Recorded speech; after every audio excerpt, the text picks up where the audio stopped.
welcome back to A Sort of Young Person's Guide to Prog Rock. I am your host, Ian Prize. This week, we introduce the Prog Rockers' Prog Rockers, King Crimson, and take you through their genre-defining albums, 1969's In the Court of the Crimson King, and In the Wake of Poseidon.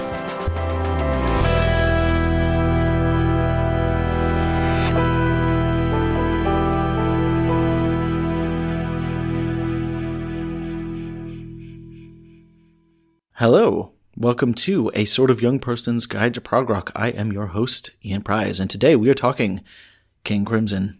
So, in the summer of 1967, guitarist Robert Fripp joined with the Giles brothers to form a band, Giles, and Fripp. But it broke up after only one album.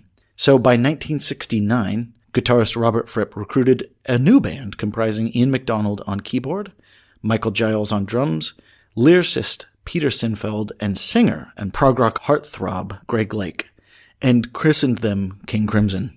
Their virtuosic playing and complex music, unlikely as it may seem now, created a buzz, and they were quickly signed to an album contract and would go on to open for the Rolling Stones in Hyde Park that summer.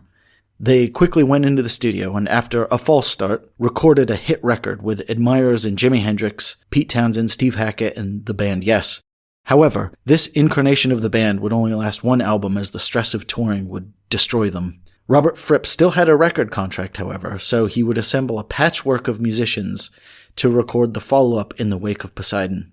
Both albums would raise the stakes in terms of musical performance, and both would add a dark and creepy streak to the groovy world of psychedelic fantasy that was in vogue at the time. Add in their extended jazzy solos and complicated song structures, and you've got yourself some prog rock.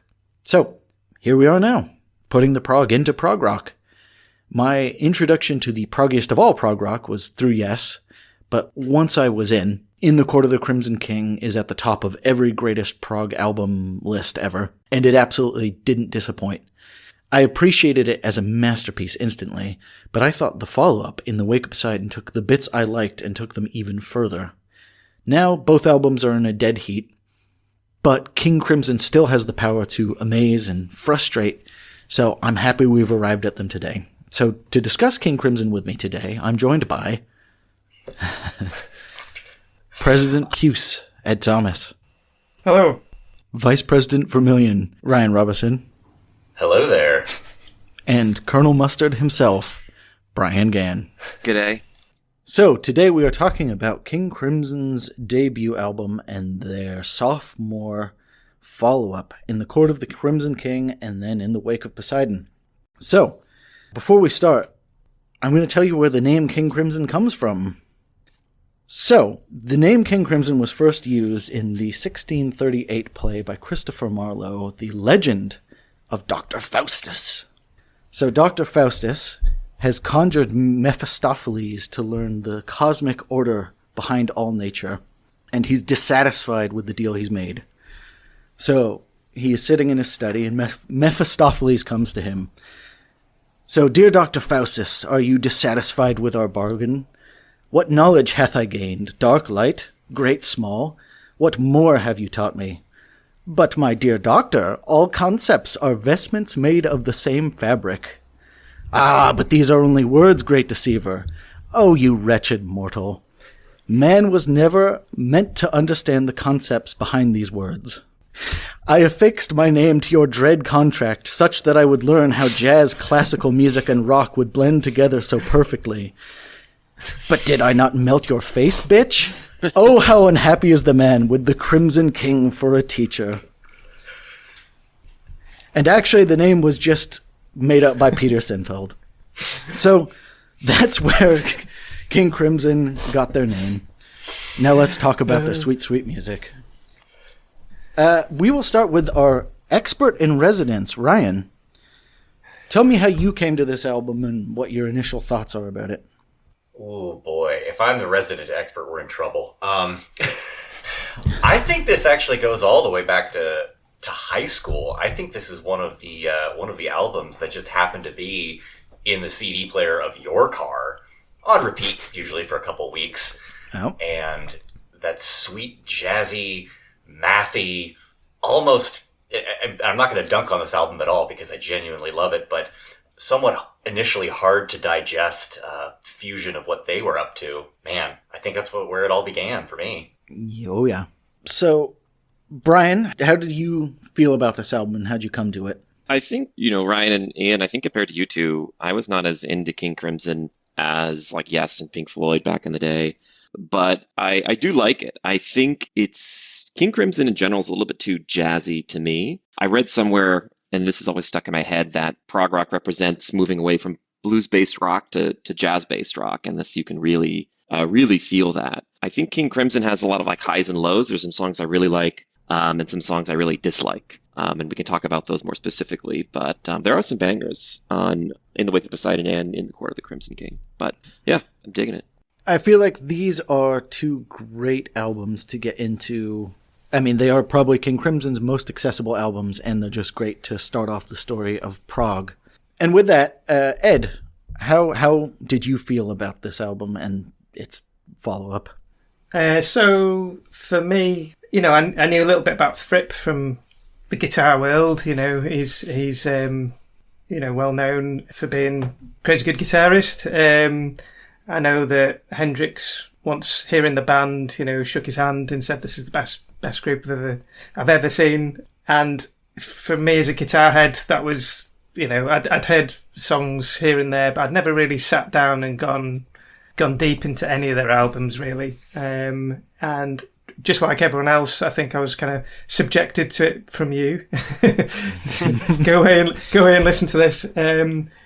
Probably about a year ago, I think maybe you started talking to me about it. And I think I've only really listened to this album before we started talking about doing this podcast. And for me, it's actually less wild than I thought it was going to be. When I first looked at the cover, when I saw how excited you were about it, I thought, oh no. What's he getting me into here? Yeah. But actually, it's a lot milder than I thought it would be. It kind of reminds me a lot of the Moody Blues, which I'm a big fan of. Yeah, so it was like a nice surprise. It was. I am going to give you just a quick factoid, and then I'm going to ask a big question. But the quick little factoid is this is the second version of In the Court of the Crimson King that was recorded. And the first version was recorded with the Moody Blues' producer. I did hear that, yes. And it didn't go very well, so Fripp ended up producing... Well, I think the whole band produced it, didn't it? According to, I think, Ian MacDonald, he said that basically they just made Robert Fripp just strum the guitar a bunch and then compressed everything. And it's like, in relation to what this album actually sounds like, guys, I can't imagine having normal chords at any point. that blows my mind. But to the point you just made about how not wild this is, I think the first one, we're still in the land of songs because Robert Fripp hadn't come on as the primary songwriter yet. He was just the guitarist. And in the second album, he'll be the primary songwriter, and then from then on out, he's the guy. Yeah, and you've got such a strong lead singer here that it's only natural that things are going to work around that voice. Oh yeah. So we'll get to the one and only Greg Lake in a little bit, but I'm going to throw this out to all of you. So we've left the world of psychedelia, and we've entered the land of prog. So this, for me, is obviously the first prog album. And I know it when I hear it, but what do you guys think makes this the first prog album? Well, I guess we've already touched on it. It's what Brian said about moving away from blues and entering into the jazz territory. You hear it a bit in some of the albums of the year before, but not like this. It's like you have to like really search for any blues references in this one. Absolutely agree with you, Ed and Brian, on that point. There's also this great degree of free improvisation that drove a lot of this. Then I think you could argue was never present in mainstream rock before at all. So, and it only becomes more and more pronounced as they produce album after album. Fripp takes over even more extensively, but that emphasis on free improv being in the free improv in the jazz sense, not just jamming like a blues band, but that's where they leave behind really all of their contemporaries. And I was going to agree with you on that point, that this is by far the most truly improvisational of the prog bands. And as you rightly point out, they really will go deep into that world. But how do we feel about the soundscape and the lyrical content? I love talking about gear. So every time we hear mellotron, I get excited. I didn't know what one was, like not long ago, and now I'm hearing it all over the place. I guess because we've been doing a lot of these albums around the same sort of time. You know, it's a piece of kit that was available at the time. But the more I hear it, the more I realise how good it is and how well it sits in a band mix and really elevates a piece of work like this. So yeah, I like hearing that. Robert Fripp's approach to guitar equipment I find quite interesting. Because if you see him today, he sits on a little stool and he's got guitar pedals all over the floor in racks behind him. I think he's still got the mellotron from the next album. It's like he's still using it today, and it's just like he's just built this area around him. But if you ask him about his favourite amps or pedals or something, he'll say, doesn't matter. No matter what I use, I always sound the same. So I was there digging, trying to figure out what he's using on this album. And to me, it's interesting, but to him, he probably doesn't even know. He always seems to use Gibson Les Pauls, semi-hollow electric guitar. I may have heard him talking about using a Burns Baldwin Buzz Around, which is, typical British sounding guitar fuzz pedal. But again, I don't think it matters with Fripp. If he could use anything, he'd still use it in the same way. Well, and I was going to say, I think what we'll talk about in a little bit is I'm actually surprised by how much acoustic guitar is on this album. Yeah, and for how heavy it is. And on the next one, like there's loads of acoustic guitar. In fact, on the next album, there's a point where my headphones were not working properly. So I only got one channel, which was Fripp's acoustic guitar. I think he was playing this piece where he's literally, playing these notes that like sound almost out of tune when you heard them on their own. But with the whole band, as I was playing with the connection, it sounded fine again. So that in itself was really interesting. So from a stereo's perspective, what they're doing individually and what it sounds like as a whole piece, that like they really got their production together there. And for them to really have their production together on the first couple of albums is impressive. It really is impressive. It still sounds very fresh. But yeah, like I say, the thing that surprises me about a prog guitarist only using a few bits of gear back then is very interesting. It's all in the playing, Well, Ed, you make this really interesting point about how simple his guitar rig may have been, at least here at the beginning, and how little he decides to overcomplicate that. But on the flip side of things, you might be able to you might know more about this than I do, but the mellotron is actually infamous, right? It's one of the most temperamental, unreliable, just finicky pieces of musical equipment anyone had ever devised. So I don't know how much time he had to screw around with this guitar when he may have been spending an hour plus just trying to set it up for every gig. Yeah, I get the impression that despite his approach to the gear, he did know what he was doing. I read a passage where he's talking about the building some kind of circuit to take his guitar pedals out of the signal chain when they weren't being used, because he understood how it was sucking the tone out of his instrument when they weren't in use. And I think that's quite a commonly understood thing, and people buy bits of kit to deal with that, but it wasn't then. So I think technically he must have known what he was doing. It was just maybe like a matter of taste. So I wouldn't be surprised if he was working on that mellotron and servicing it a little bit himself and learning a few bits and bobs from getting his hands dirty. Well, was he educated in any kind of mechanical or electrical engineering? Because in another life, my God, that's what he should have been doing. I mean, to be fair to all of this, they broke up in short order on their first tour. So I think maybe none of this was fun for them at all. So for me, this is the first prog album because it's kind of extended song forms.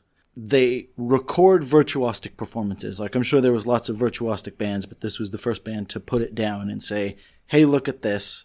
They recorded their improvisation, which is actually a pretty big deal considering that we've heard pretty tightly constructed songs up till this point. They only have 5 songs on this album, so they're all long songs. And the lyrical content is creepy as all get out. And I think we've had weird, we've had whimsical, like look back on the Pink Floyd album we just did and the Beatles we just did before that. We've definitely had psychedelic lyrics. There is something a little extra about these that points a road to Progville that we're going to be taking from here on out. So this album is absolutely the first prog. It was actually well received.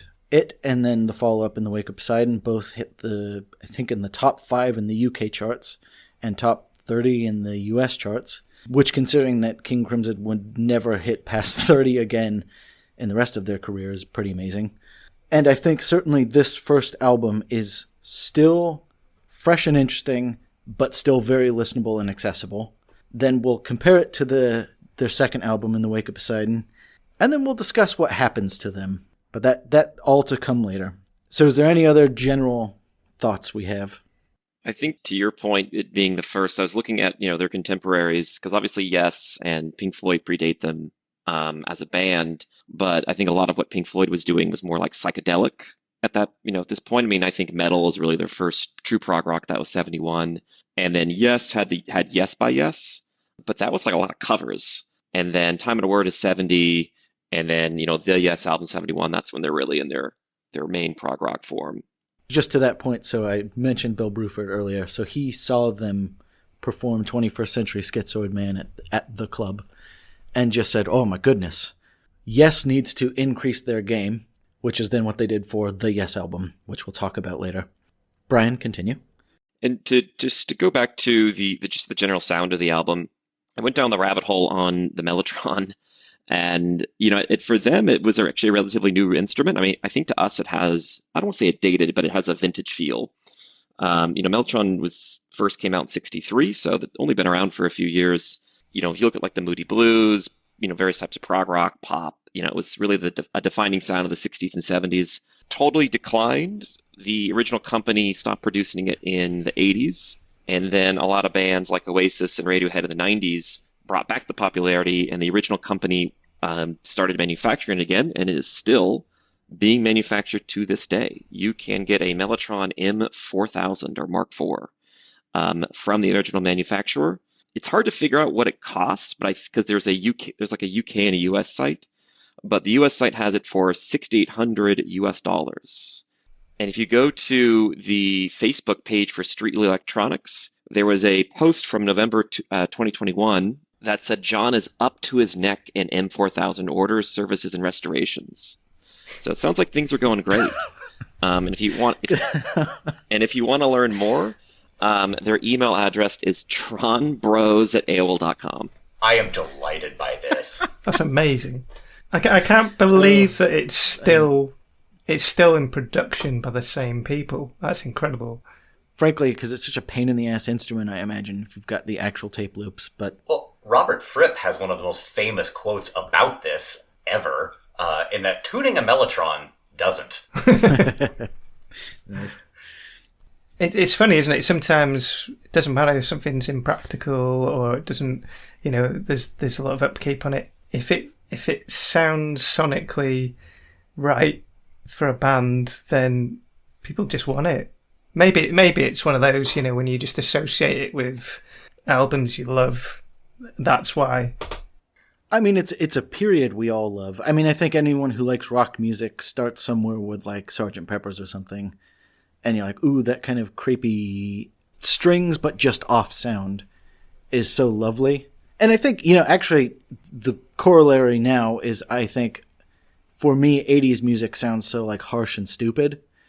But The Weeknd and Dua Lipa brought back a lot of the sonic elements of the 80s and put that in their popular music. And I think it's just like, if you love that, it's a sound that reminds you of bright colors and fun times. And I think for me, the mellotron reminds me of psychedelic times that I was not born for. It takes you to a place, blah, blah, blah, blah, blah. So were I to be making this type of music, you're goddamn right I'd want a mellotron. So I'll email John at tronbros@aol.com. Sorry, I learned one. I have one last thing to share at planetmellotron.com, which looks like a website out of the 90s, but according to it, it was last updated on the 31st of March 2022, so people are still into it. Two of the famous, what the website describes as oddball owners, which I have to share. One was apparently Princess Margaret had a Mark II, and then my personal favorite oddball owner, L. Ron Hubbard. And there's a picture of L. Ron Hubbard with a mellotron. That's cool. I'm legitimately surprised he didn't try and turn that into some sort of treatment methodology in Dianetics somehow. Yeah, I mean, the mellotron at exactly the right frequency would somehow get your thetans right. He looks the type. Quickly enjoy. Oh, Jesus Christ, he's working it. So we have got L. Ron Hubbard in the Rick Wakeman position, wearing what's that? A waistcoat and it's like a blue velvet polo, playing two mellotrons. So that's what Brian has just showed us. God, what a look! I mean, maybe he could throw down. I mean, he looks like he's handling multiple parts. So. Oh my God, I don't want to derail the podcast, but Ian, if you were saying he's in the Rick Wakeman position, I think this photo is even more. I don't know. I think we're going to derail this because I could talk about this Jesus forever. Christ. But... Okay. All right, one last one, and then we're going to actually talk about. Those lapels are the size of his head. Okay, so we have. L. Ron Hubbard now in a leisure suit playing 5 mellotrons. Oh, yes. Oh, yes, he is. Look at him go. I like that there's more than one picture of L. Ron Hubbard playing keys. Oh, dear. Okay. Anyway. Oh, boy. Okay, let's come back from that one. All right, so the final general thing I'll talk about before we talk about these albums is King Crimson had the label of pretension lobbed at them multiple times. And we've had this debate amongst ourselves. And I'm going to put this to bed now because we've got another 35 episodes of Prog to get through. And I want you to all enjoy it without the burden of the label of pretension on your back. So, Ryan, what do you think about pretension lobbed at King Crimson and then prog rock in general? Well, I don't think you can escape it.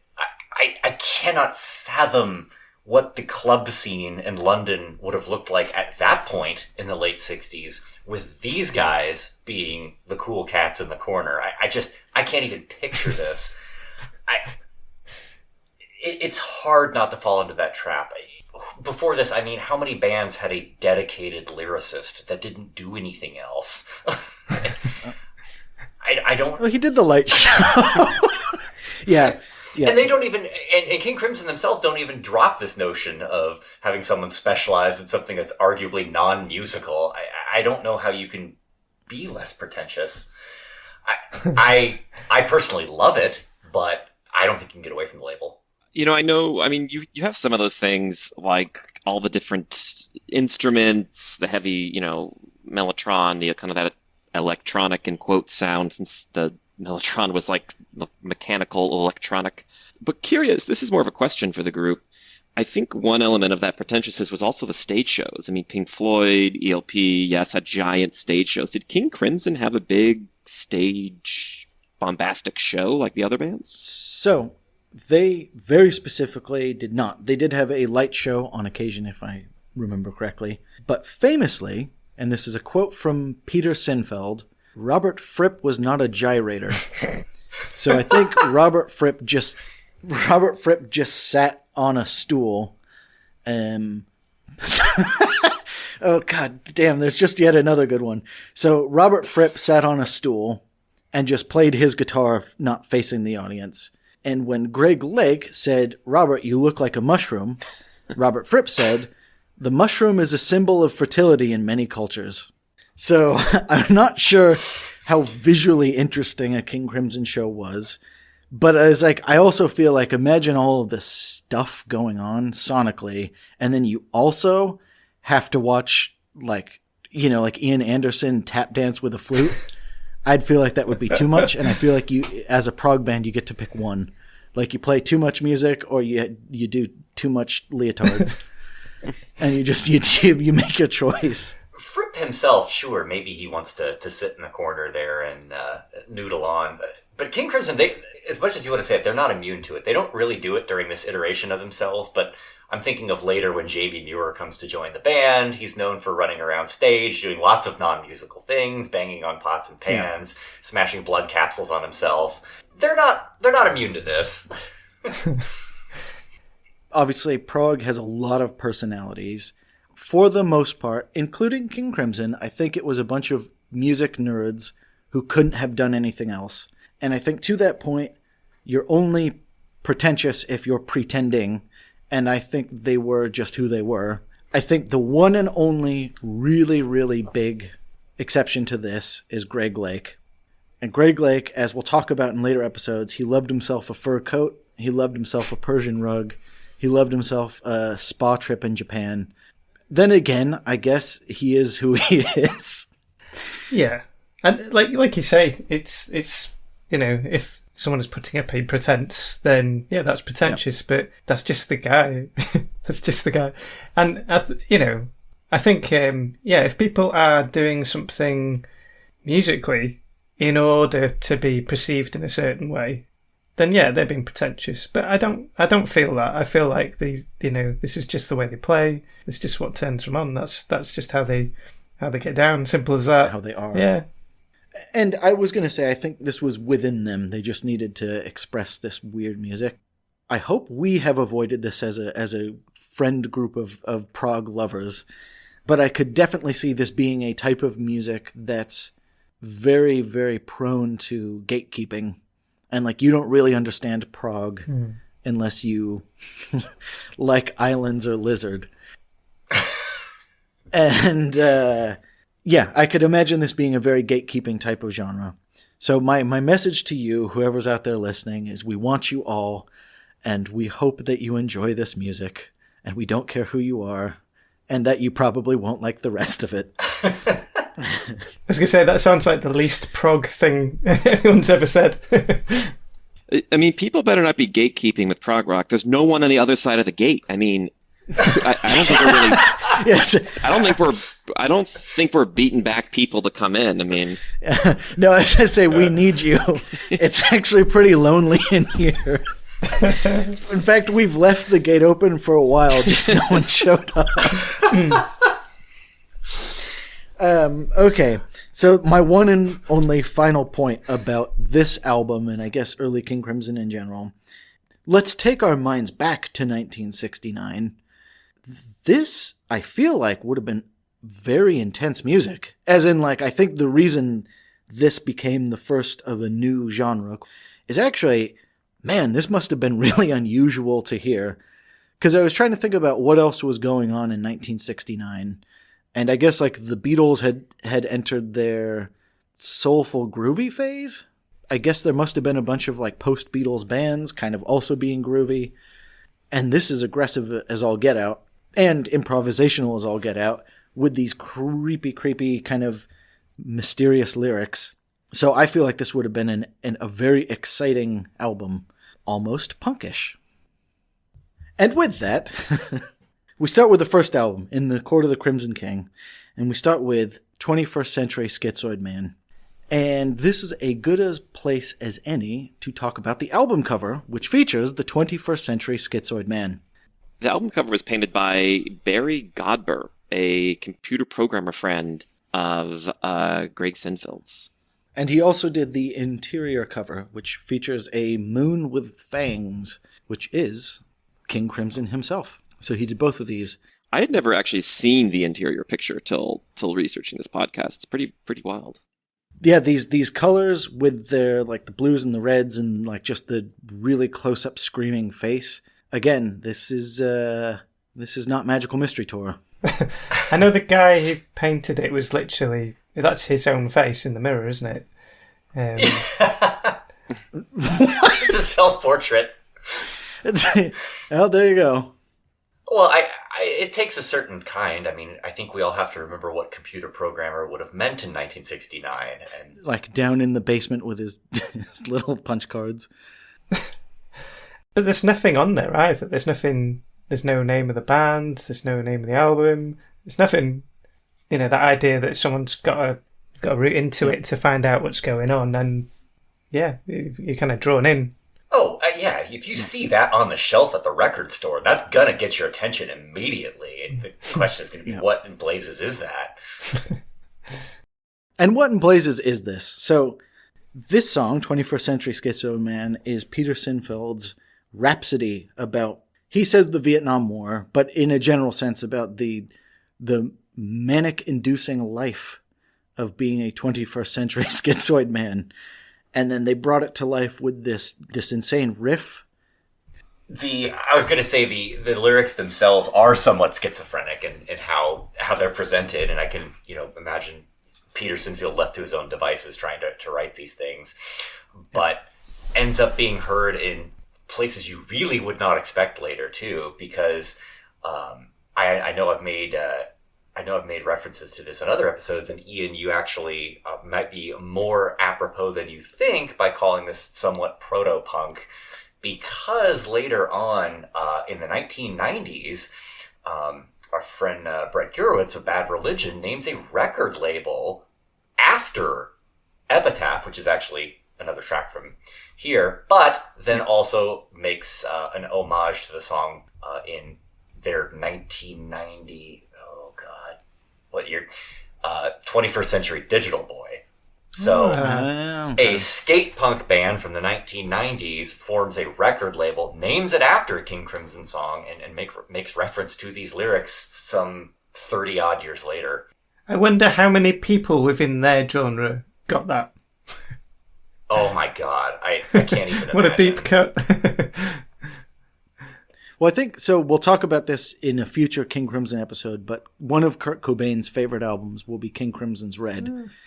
And I do actually wonder if, because this album was popular, it's still good, it's still kind of aggressive and interesting, but it was never commercially successful, means that the world of skate punk was allowed to enjoy it because it's not Hall & Oates. But we love all of you yacht rockers and skate punkers. According to Wikipedia, some people consider this King Crimson's signature song as the introduction to prog rock. Is this prog rock's signature song? If not this song, I really like. We'll talk about Roundabout in a future episode by Yes, but it's got to be this or Roundabout. And I think both of them have crazy psychedelic lyrics or fantastical lyrics, and then very intricate instrumentation. And probably the two most signature voices of prog rock, Greg Lake in King Crimson and John Anderson of Yes. So I'd say those two would, for me, vie to be the most proggy of the prog songs. I think that's a great question. That is a great question. I think it's, for me, the one track that really stands out in this one is the title track as being proggy, the most proggy bit of the album. So that's the one that comes to mind now. But yeah, that's a really interesting idea, isn't it? Signature song of the most proggiest band. Well, if you think about the way it just jumps on the stage at you, you immediately you get horns, you get jazz drumming, which arguably, Ian, you made an interesting comment there about you don't know how they recorded it to get it to sound so precise, but it's a forebear to what almost you start to hear in like the speed metal of the 2000s and that kind of drum work. Like it's starting here. So if you think about how shocking and strange this must have been at the time, then yeah, I could see this being like, welcome to Prague, everyone, buckle up. It's funny to think about the song as a Vietnam protest song, because the way my brain works is I don't really follow lyrics very well when I'm just listening to music, and I've heard the song a ton of times. And I was researching the podcast, and I read like, oh, this is a protest against Vietnam, and I was thinking, what? And then as I'm listening to the song again, reading the lyrics, I totally missed the line, politician's funeral pyre, innocents raped by napalm fire. I'm like, oh, got it. But like when we think about like Vietnam protest music, you have, Fortunate Son, For What It's Worth. Like, why isn't this song playing when we watch Vietnam movies? Like as the helicopters come in, just all the jazz and just. Maybe they will now. It's just not the friendly face of the protest the same way Strawberry Alarm Clock was. I don't know. Are there any other Prague protest songs? Why, Brian, I'm so glad you asked. So the other famous Prague protest song, so we'll talk about 3 in future episodes, but we have I've Seen All Good People, which is about Vietnam. Oh. Yours is No Disgrace, which is about Vietnam. Really? And then we have got Long Distance Runaround. What? Long Distance Runaround, which is about the Kent, Ohio shootings. So it was that and Neil Young's Ohio. Oh, hold on. Ian, you've already been completely full of it once this episode. No. We'll talk about this in a future episode. I'm going to hold off until we talk about Yes is Fragile. But yes, put that in the back of your minds that we'll be talking about Yes's extensive combination of Vietnam protest songs and lyrics about bluebirds. So we change gears pretty hard and we come to I Talk to the Wind, a lovely, delicate jazz tune. And I think for me, that's what makes this album so delightful, is that there's only 5 songs and we just go dark, light, dark, light, dark. So we've just had our minds rocked with rapid fire jazz drumming. And now we just chill with some flute. I have nothing much to say about the song except that I love it and it goes down smooth. You do need that spoonful of sugar to make the 6/4 from the previous song go down well. Yep. Yeah, to me, it is kind of reminiscent of the Moody Blues. It's got that kind of Justin Hayward vibe about it. The guitar's really nice. The flute's pretty. Like it's just a nice piece of music. I think the only other bit of note here, and we'll talk about his voice in a little bit and his personality in a little bit, but Greg Lake shares harmony vocals with Ian MacDonald for this one, and Greg does not feel like a sharer to me. But this album actually has like 5 different faces of his voice almost. And this is just another one. And I think he nails the softness, which is surprising for what's going to come for the rest of his career. Do you remember, just as a side note, so back in the day, we tried to play this album all the way through. And our guitarist at the time threw an absolute hissy fit every time this came up. I actually imagine it must have been jarring even for them, where they've just done like this crazy jazz explosion. And then flutes. But what are you going to do? To be fair, he hated all of it. But it stands out as a song that could have been written by a different band. It was. Oh, was it? Oh, yeah, that's right. It's from their previous. So what gives this album its very listenable quality relative to the rest of King Crimson is that this will be a very Ian MacDonald affair. Mm. Robert Fripp hadn't become the primary songwriter yet. So these are all very melodic songs and very beautiful songs. So that could have been the sound of King Crimson. Yes. Whoa. And then we were robbed of that and given jazz metal instead. Cool.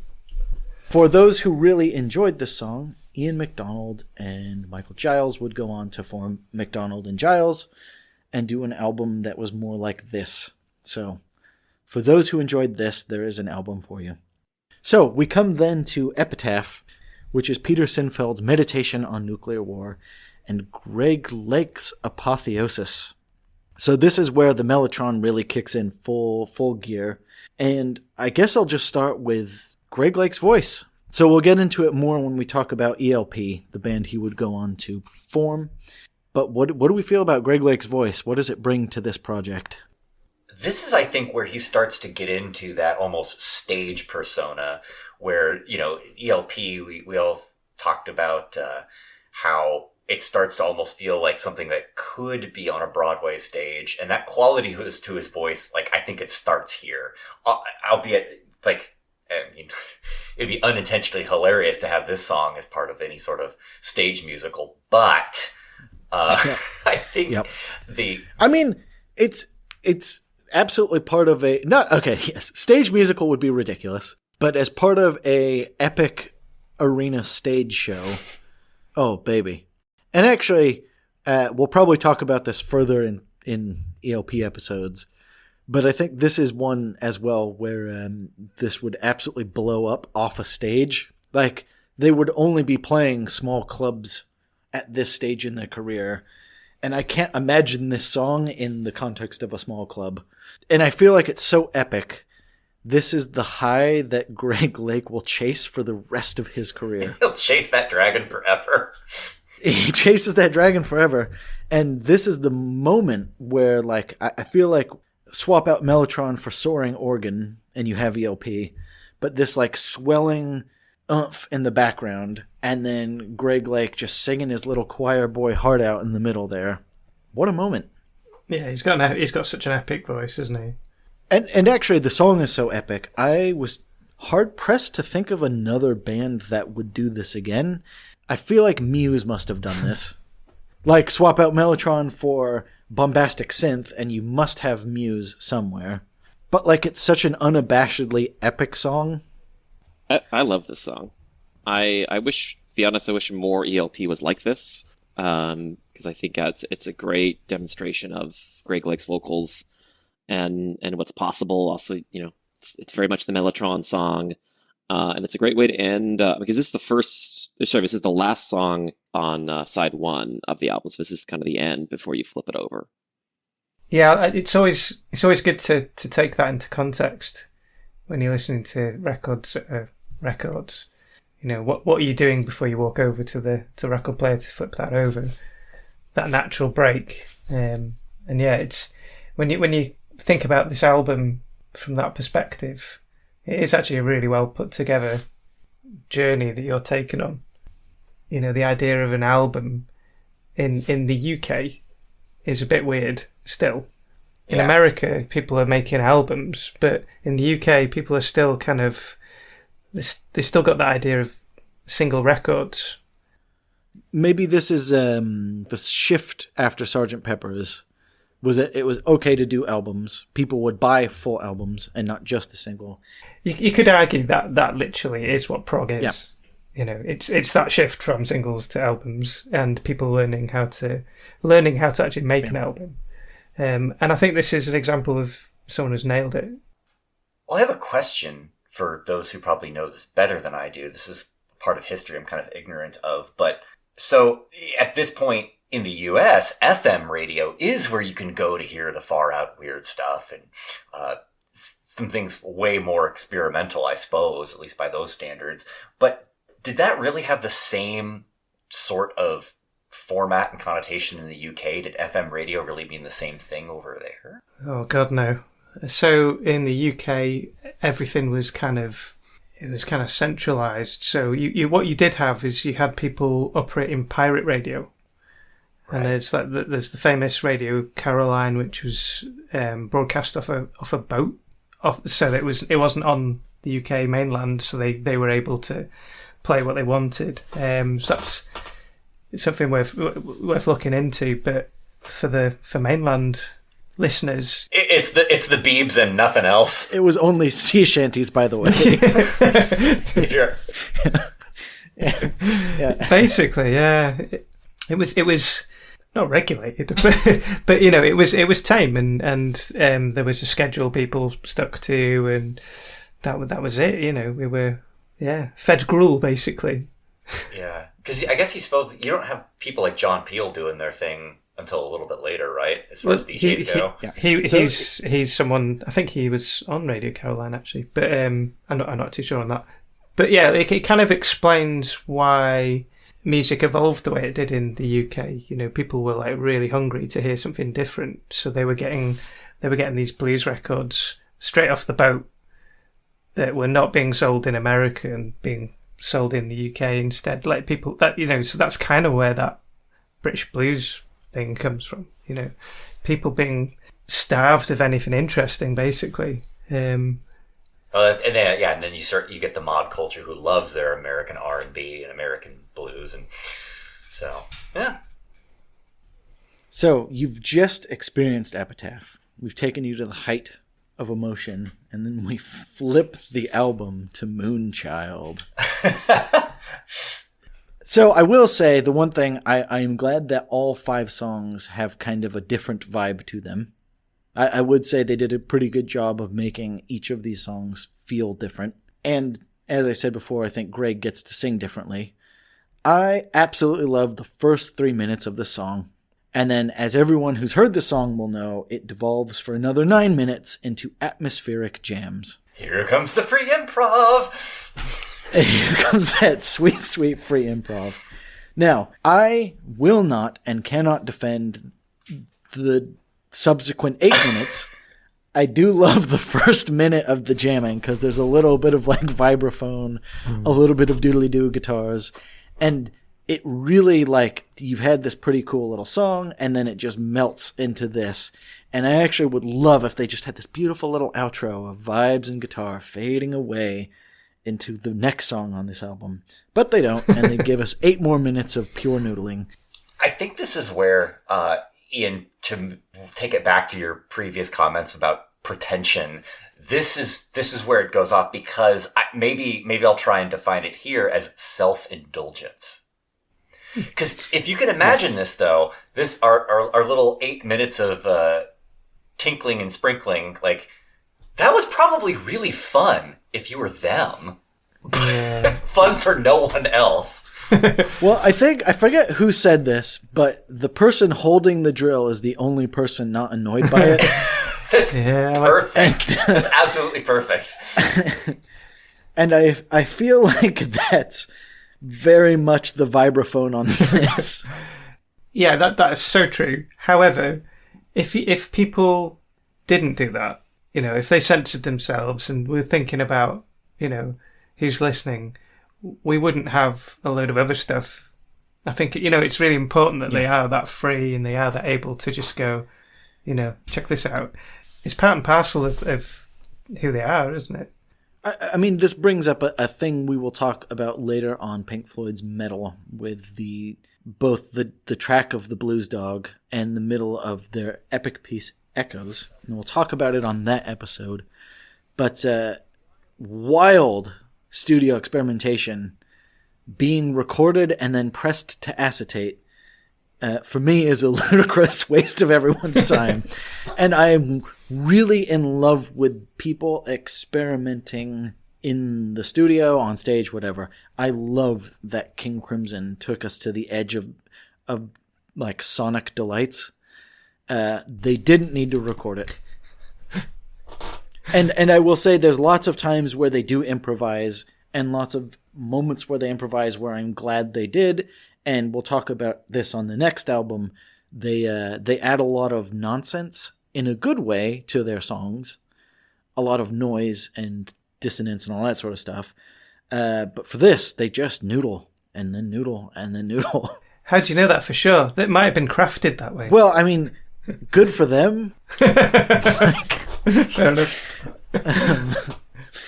So, for those joining us on this prog journey, just skip it after 3 minutes. You are not missing anything. I give you that permission. Although its influence is ever reaching, because it's another fun little fact.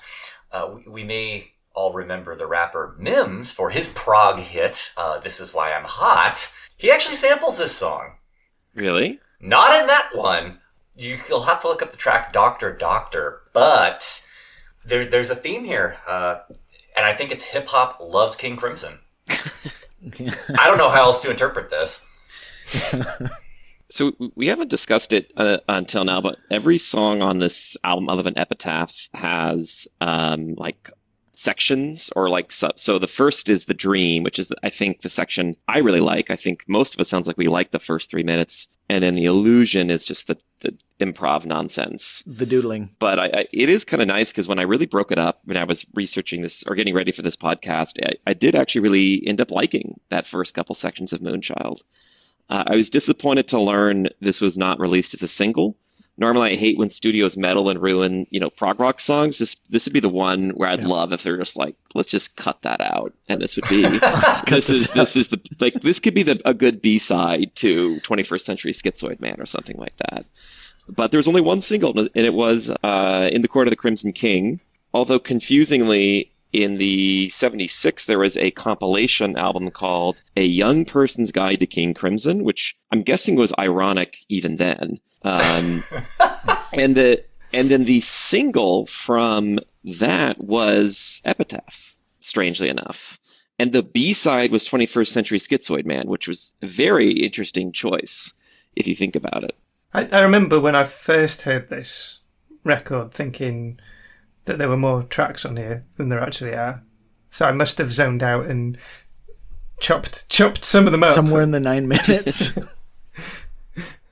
Two things. When I first heard Moonchild, I actually was wondering if it had any relation to the Aleister Crowley novel called Moonchild. So Crowley wrote novels in addition to his magical guides, but I could not confirm any connection. Second is this song was actually used in a movie called Buffalo 66, directed by the somewhat infamous Vincent Gallo. And there is a scene in the movie where Christina Ricci tap dances in a bowling alley to this song, which when I heard that, I was like, this is going to be a disaster. And it kind of works. It kind of works. I'll send the link out later, but Wait, do they add in Jesus Christ? Because I'm imagining the tapping would be like once every second.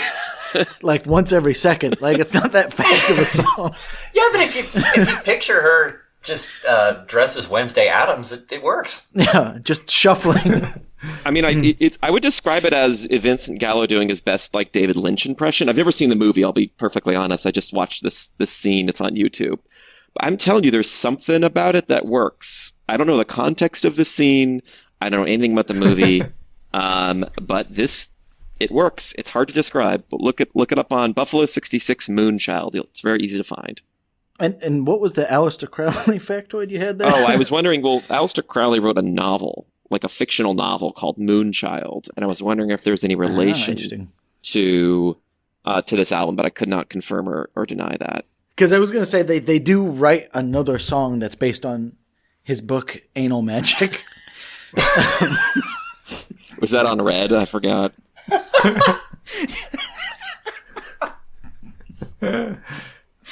Okay. All right. Okay. Gives a whole new meaning to A-side. Or flipping the record over. I remember that ELO song. Mr. Brown Eye.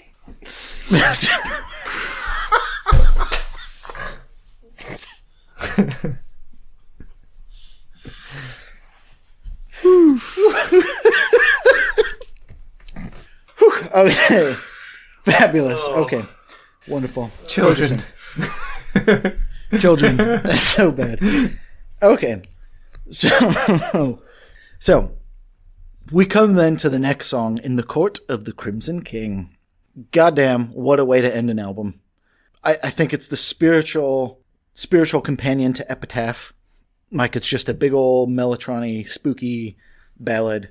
Peter Sinfield at his best. There's all sorts of ooky spooky characters dancing around in the court. I don't actually have much to say about this. It's just a great song. It's like when I first heard it, I was like, I've heard this before, and I definitely hadn't. I don't know, it just tickles the senses in all the right ways. I really like this one. And for me, it's the standout for me. Is that this just sounds like them. You know, this is in my head. This is what they sound like. Yeah, it's cool. Really like it. And I feel like that's why this is the prog album, is we've had like some fast jazz, we've had some big old mellotrons, and now we got some ooky spooky, fantastical creepiness. We've got a taste of everything. Any other thoughts about this, the first album ever of prog? Just that it was completely not what I expected. I genuinely thought this was going to be crazy, hard to listen to, over the top. It is over the top, but it is done in a classy way. I think it is very easy to listen to. You can put this on and do the washing up. It's fine. It's just pleasant, and I can see why they were trusted to go on and produce other things. I think genuinely that is uncommon, to trust a band to just go off and produce their own stuff. At that time it was anyway, and I think they produced something that they can be proud of. So we're going to pause there at the end of In the Court of the Crimson King. I have been your host, Ian Prize, and this has been a sort of young person's guide to prog rock. Do find us on Instagram at ProgFrogPod. If you have any longer thoughts, queries, opinions, we are at helloprogfrog@gmail.com. But next week, we will rejoin King Crimson with their follow-up album, In the Wake of Poseidon. See you then.